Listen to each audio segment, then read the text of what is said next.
Hello, BookTube. This little video about next month, about November 2018. Shaping up to be a busy month. I know a lot of you are doing NaNoWriMo. I have not decided if I'm on board with that or not. It's quite a commitment and one I admire, but I haven't decided to join in. The other thing is it's traditionally nonfiction November.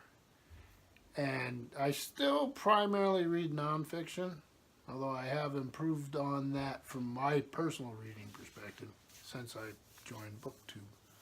So I've gotten back into fiction in a big way and enjoy it very much. But so I'm not sure that I'll be doing much with nonfiction November, other than what my standard reading is. Also in November is Steve Donahue's having a read-along for Moby Dick. Here's my lovely Easton Press copy. This has an introduction by Clifton Fadiman with illustrations by Boardman Robinson.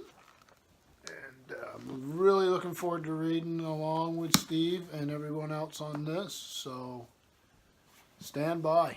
I'm very excited about it.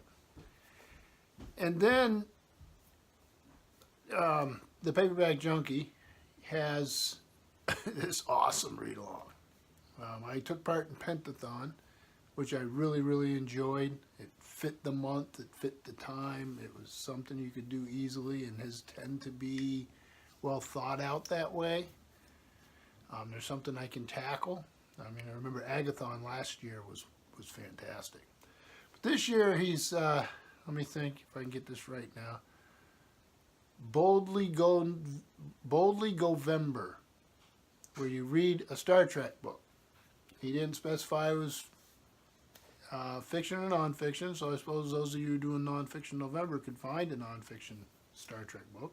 There's plenty of them out there, and good ones.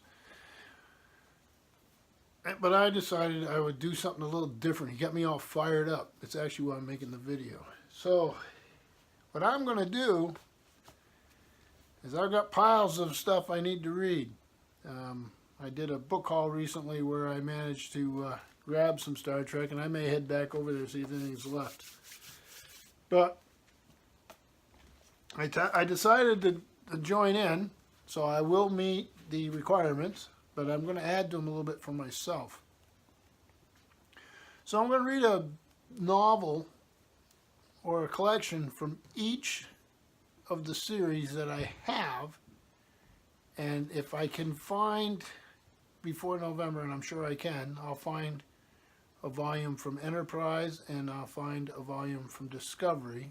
I did look online and it does look like they have books, novelizations for Discovery out, so I will find those to add to this. So that'll be 2 to the 5 I already have, so that'll be 7 that I'll do.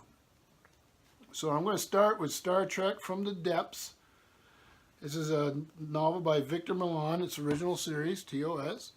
I just picked this up the other day. I like the premise. I have no idea how good any of these are, but it's pocket books, and it's 1993, and Okinos, a water world settled centuries ago by a group of Federation separatists, is now rocked by a power struggle between the natives and the ex-Federation colony. So, and as I mentioned before, it has this like water city and the waves. Looks pretty cool. Go along with the Moby Dick, ocean related.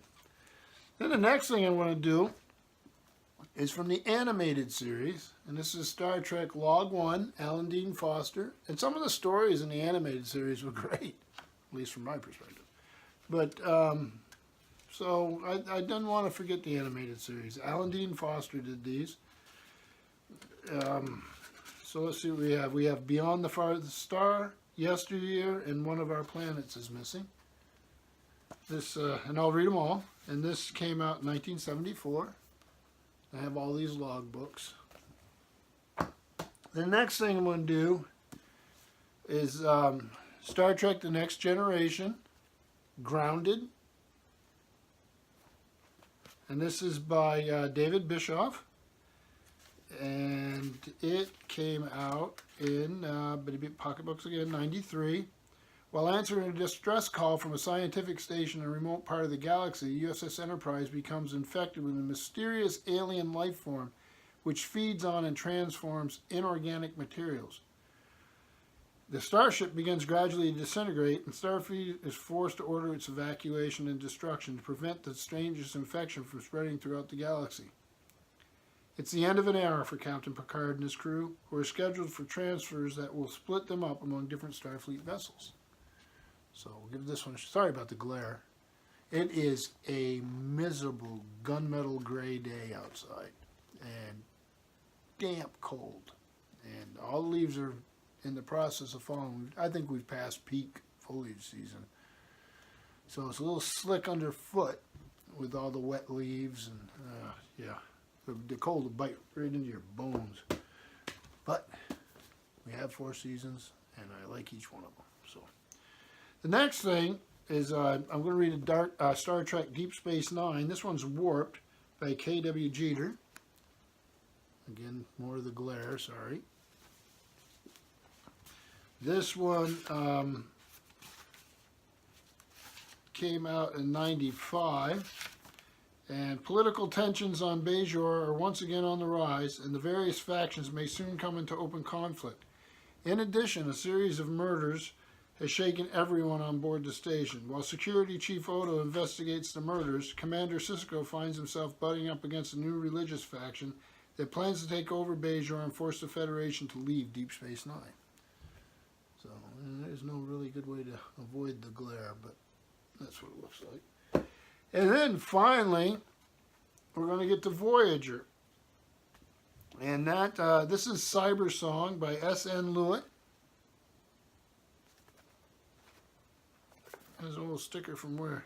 Kmart. This came out in, let's see here, 1996. A mysterious signal lures the starship Voyager to an uncharted sector of the Delta Quadrant and an enigmatic ghost ship floating adrift in space. Janeway mounts an investigation, hoping the alien ship may hold a clue to the whereabouts of the caretaker's long-lost ship and his mate, the only known entity with the power to send the USS Voyager home. So, the ghost ship appears deserted, but soon as its strange presence casts an eerie spell over the hearts and souls of the crew. Unless Janeway can solve the vessel's mystery, Voyager itself may succumb to its haunting song. So yeah, I'll go out and I'll try to find something for Discovery and something for Enterprise series. So we'll take this Go Boldly and be bold with it, and we'll do more than one book for Boldly Govember. What a wonderful idea, Matt. So I'm on board, and thank you, BookTube.